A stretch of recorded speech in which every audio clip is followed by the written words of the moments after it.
everybody, welcome back to the channel. More Blood and Plunder here as we continue on with the new Spanish sub-factions from Raise the Black. So we started off with the Spanish Army, and it is definitely a powerhouse. Let's see today what the Spanish Armada brings. So again, covering roughly 1701 to 1730 in the timeline. And it's another one where you can see there's a whole lot going on here. So the force has a lot of moving pieces and just a lot of details. And as we can see here, we're starting off with 4 different special rules for the force as well. So making a return, we haven't seen this in a long time, but the modifier to who gets to be the attacker in a scenario, so they're getting a massive +4 to that roll at the start of the game. So more often than not, you will consider yourself to be the attacker just with that roll. That's a hell of a bonus. Another one that you get here, which is great, and again, when we think of just all the different factions, commanders, etc. that Blood and Plunder has going on, all these variations, right? And just all the different special rules. It's always great when we can get something and we're not paying points for it. So now we do have to get veteran units here, right? So we're paying for that cost there.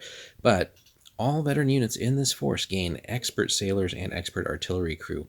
Very potent, right? So obviously the Armada is going to be a list geared more towards fighting on the sea. The army on land makes sense, right? But here, if we wanted to field a very, elite list, probably a little bit fewer model count, right? Because everything's going to, or as many things as possible, you're going to want to upgrade to veterans.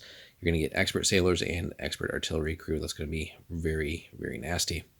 Speaking of which, units of marineros may upgrade the artillery crew special rule to expert artillery crew for +4 points per unit, not per model. So there, the unit itself, right? So here we actually don't have to make them veteran if we want the above.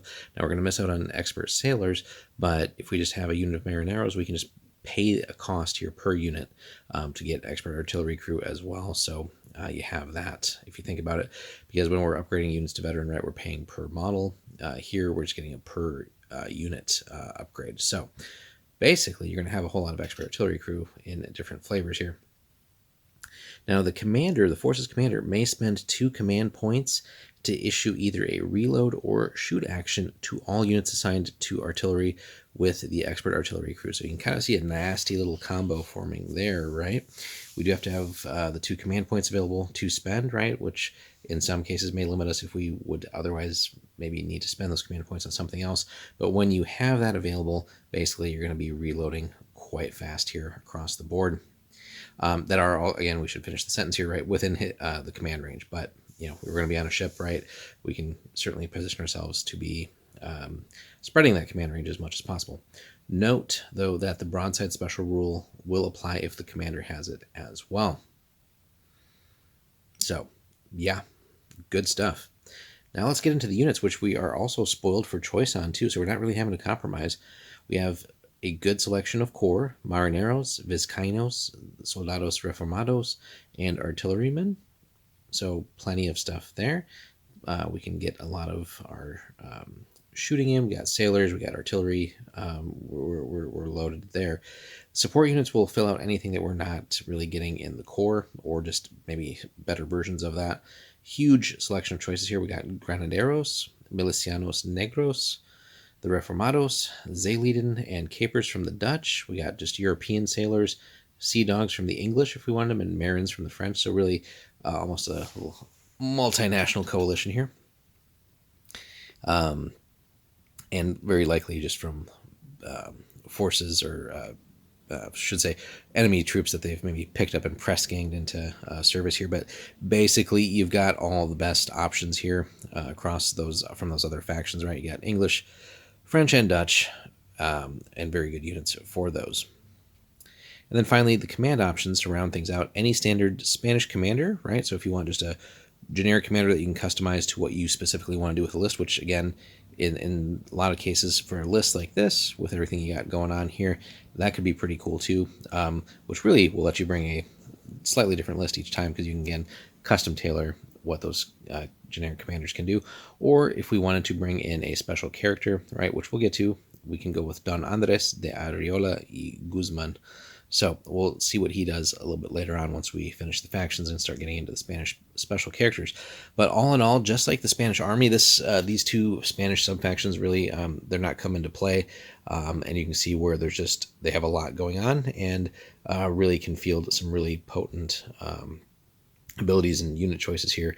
So this isn't like the second line forces or even third line forces that we saw with a lot of the initial Spanish factions, right, where it's not necessarily the cream of the crop that they sent to the New World. This is the full-on Spanish Armada. These boys come to play on the water here, and really you probably do pretty well on land with them as well. But yeah, big shtick here, as we saw, is again, we have access to a huge amount of sailors, right? If we want to make veterans here, we're going to have expert sailors and expert artillery crew. So basically, just about anything here can be an expert sailor and expert artillery crew, even if they don't normally have it. But on the Marineros specifically, if we don't want to pay per model to make them vets, we could go cheap here, but then just pay the 4-point tax to still have expert artillery crew.